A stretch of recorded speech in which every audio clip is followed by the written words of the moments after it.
This is the scene in New York as members of the Occupy Wall Street movement are protesting against the 1%. Corporations and CEOs who are keeping the money and jobs to themselves, leaving the other 99% of Americans with little.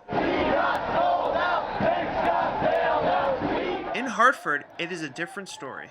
I really felt that this was a social movement that was gaining ground, and it's when we see resistance like that that it tends to draw more people out. The Occupy Hartford movement has brought its own spin of the Occupy Wall Street movement to the Asylum Street Green. In the last month, a tent city has been created for the protesters to live and speak their minds.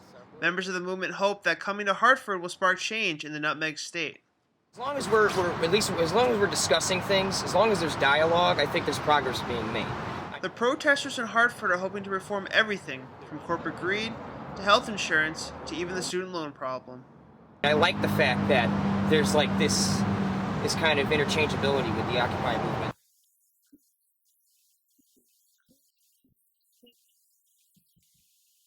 Some people in the public have donated everything from food, clothes, and even porta potties, all to help the cause.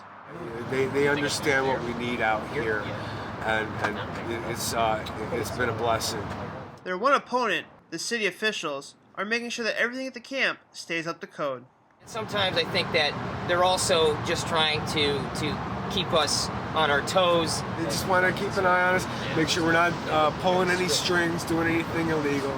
Now we're sitting here in the cold and the rain, and we have to reorganize all of our tents. But members are willing to stay until the middle of December to get their point across. I am Jeff LANGAN for Quinnipiac News.